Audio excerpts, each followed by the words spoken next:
The Husky and His White Cat Shizun. Chapter 11. This venerable one is gonna smooch. Rejoice! Yes, that's me, said Madam Chen, weeping.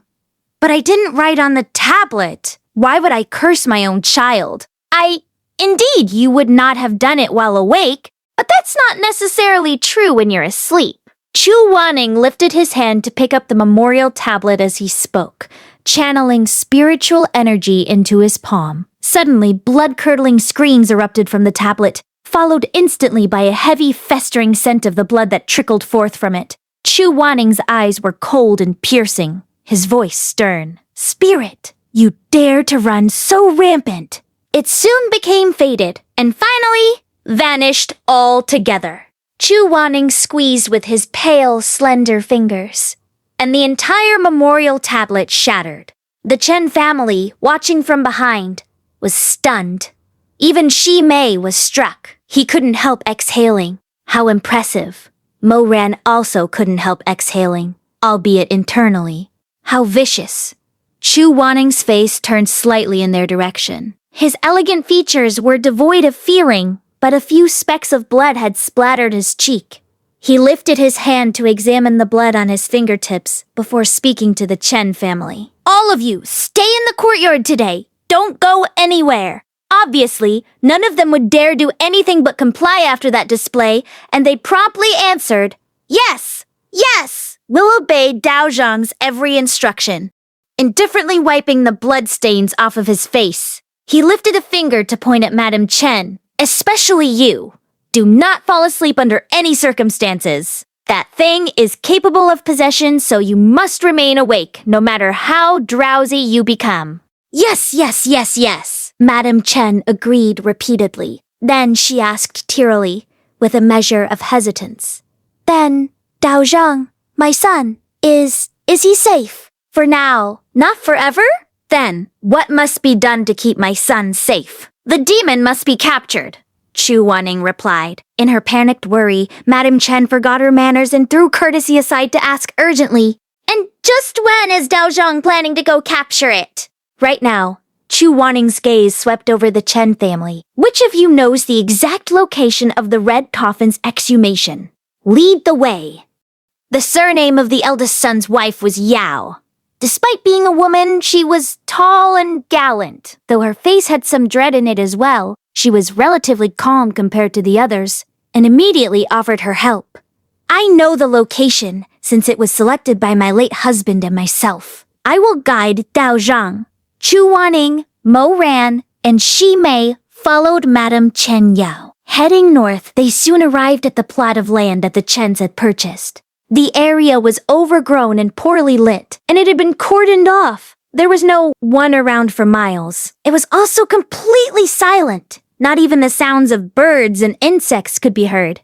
Halfway up the mountain, the foliage gave way to a clearing. Honored Dao Zhang's, this is the place, said Madam Chen Yao. A grave-sealing rock lay on top of where the red coffin had been dug up. Ran burst out laughing at the sight of it. What good is that crappy rock gonna do? It's clearly the work of amateurs. Just toss it aside. Madam Chen Yao was apprehensive. But the professional from town who we consulted said that the demonic beast inside the rock holds the evil spirit down and keeps it from getting out. Moran smiled sarcastically. That professional sure has been effective so far. Madam Chen Yao balked. Toss it aside. Toss, toss, toss. No need, Chu Wanning said grimly. He lifted his hand, fingertips glowing golden as Tianwen answered his call. A single flick of the willow vine, and the rock shattered to pieces. Expressionless, Chu Wanning walked over to stand amidst the debris, and once again raised his hand in a threat. What are you hiding for? Get the hell up! A strange grinding sound came from below before a 12-foot-tall wooden coffin burst forth from the ground, spraying earth and dust that flew everywhere. This coffin has such aggressive demonic energy, Shi Mei said, startled. Step back, said Chu Wanning. Tianwen struck the tightly sealed red coffin in a backhanded lash, sending sparks flying. There was a moment of silence. Then the lid of the coffin shot open, and the object inside was revealed as the thick smoke from the explosion dispersed. Inside the coffin was a completely naked man. He had a straight nose and handsome features and would have looked merely asleep if not for the paper-pale pallor of his skin. Moran's gaze zoomed below the man's waist. Then he made a show of covering his eyes. Ah yeah, the stinky jackass isn't wearing any pants. Shimei and Chu Wanning stared at him. My husband, Madame Chen Yao cried out, surprised. She made to rush toward the coffin without a second thought, but was restrained by Chu Wanning, who reached out to hold her back. This is your husband? He asked with a raised eyebrow. Yes, that's my husband. Madame Chen Yao was stricken with both fear and grief. How did he end up here? We definitely interred him at the ancestral grave, fully dressed in burial clothes. How did he... Before she could finish, she began to bawl, beating her chest in anguish. Wretched! So wretched! My husband! My husband! How could this happen? So, Madame Chen, Shimei murmured. My condolences. Chu Wanning and Moran, on the other hand, both ignored the weeping woman. Chu Wanning didn't know how to comfort people, and Moran had no compassion to speak of. Both their attentions were fixed on the corpse in the coffin. Moran had already gone through this once before, and so knew more or less what was coming. But he had to act his part, so he stroked his chin and remarked, Shizun, something's fishy about this corpse. I know. Chu Wanning replied. Moran paused. He'd actually had an entire speech planned out, ripped directly from Chu Wanning's original explanation and analysis from their previous lifetime. He'd wanted to whip it out in this one to give Chu Wanning a shock. But how could he have predicted that Chu Wanning would just casually throw out an I know? As a teacher, wasn't he supposed to encourage his disciples to speak their minds and to praise and reward them for doing so? Refusing to give up, Moran pretended not to have heard that I know and kept going. This corpse shows no signs of decomposing. Chen Gongzi died over half a month ago. In this kind of climate, he should have long since started rotting and leaking pus, and a layer of fluid from decay should have accumulated in the coffin. That is the first problem. Chu Wanning shot him a cold, you may continue kind of look, but he said nothing. Unaffected, Moran continued to recite Chu Wanning's explanation from his previous lifetime. Second, the demonic energy emanating from this red coffin was very strong before it opened, but conversely it vanished after it did so. Moreover, there's practically no demonic energy on the corpse itself, which is also quite abnormal.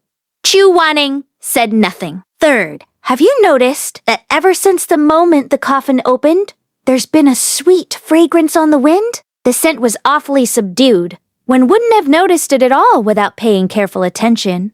At Moran's words, Shimei and Madame Chen Yao realized that there was indeed a faint, sweet smell in the air. You're right, said Shimei. Madame Chen Yao sniffed, and her face blanched. This fragrance, Mistress Chen, what is it? Asked Shimei. Madame Chen Yao was so scared that even her voice changed tone. This fragrance is my mother-in-law's secret formula. 100 butterfly fragrance. No one spoke for a moment. That line written on the memorial tablet in the shrine room, erected by a living member of the Chen Sun clan, seemed to appear before their eyes. Could it be that this whole thing really is the elder Madame Chen's doing? Shimei asked. It's unlikely, said Moran. It is not, said Chu Wanning. The two spoke at nearly the same time, then looked at each other. Chu Wanning's look remained even. Go ahead. Moran spoke without modesty. As far as I know, the Chen family made their fortune off of the Madame's unique 100 butterfly fragrance. Its formula is kept secret, but the finished product isn't hard to obtain. More than half the girls in Butterfly Town wear this perfume. In addition, we looked into this beforehand, and it seems that Chen Gongzi also quite liked his mother's 100 butterfly fragrance and often mixed it into his bath water when bathing. So it's not at all strange that his body carries the scent. What is strange is that he turned his head back toward the naked man in the coffin. He's been dead for half a month, but this fragrance is as fresh as if it had only just been applied. Am I right, Shizun? Chu Wanning was silent.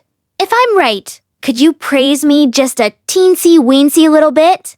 Moran asked. Chu-Wanning said only, Moran laughed. You really don't like to waste words. He'd hardly gotten in 2 chuckles before they were lost in a flurry of billowing robes as Chu-Wanning grabbed him and swiftly moved them back, several feet. In his hand, Tian Wen glowed brightly golden fiery light dancing. Look out! The smell of 100 butterfly fragrance in the air suddenly thickened, and a white fog materialized as the scent filled the clearing, spreading with alarming speed. Almost instantly, the entire area became a sea of fog so dense that one couldn't even see the fingers on their own hand. Moran's heart stirred. The illusory realm was unfolding. Ah! Madame Chen Yao's shriek was the first thing he heard in the thick fog. Dao Zhang, hell! She didn't get to finish before the sound of her voice was cut off. Chu-Wanning's fingertip glowed blue as he placed a tracking enchantment on Moran's forehead. Be careful! I'm going to check out the situation. Then he quickly disappeared into the impenetrable fog, heading in the direction of Madame Chen Yao's cry. Moran touched his forehead, laughing in low tones. Well, well, well. Even the position of the enchantment is exactly the same as in my last lifetime. Chu-Wanning, you really haven't changed at all. The fog dispersed as quickly as it came, and before long, it was completely gone. However, the scene that revealed itself to Moran was even more startling than the fog had been. At least, it had given him quite the scare in his last lifetime. When the fog disappeared, the desolate and overgrown mountain he should have seen was gone. In its place was a vast expanse of an intricate and elegant garden landscape, filled with pavilions and winding verandas, rock gardens and verdant trees, and a cobblestone path that stretched beyond what the eye could see. The mere sight of this place made Moran want to roll on the ground in joy. This tyrannical jackass had been thinking about this very illusory realm all day. In his previous life, they'd all become separated here as well. Moran had run into Shimei first, and under the illusion's enchantment, had kissed him for the first and only time in his life. Unfortunately, that time, Shimei had fled as soon as Moran let go, perhaps out of fright. Moran had barely even gotten a taste of sweet nectar before it was snatched away, leaving him terribly unsatisfied. Later, after the illusory realm was broken, Shimei hadn't kicked up a fuss about it. It was as if the kiss had never even occurred and neither of them ever brought it up again. Sometimes, in the middle of the night, Moran had wondered if it had just been a fantasy born of his deep obsession. Fantasy or not, Moran thought as he licked his lips, Shimei isn't getting away that easily this time. I'm gonna get my fill of smooches all at once. End of the chapter. Well, I noticed something. Moran was angry with Chu-Wanning enough to kill him, right? But now it doesn't seem much, like he made jokes just trying to mess with him as a kid. That's nice. So see you soon. Bye.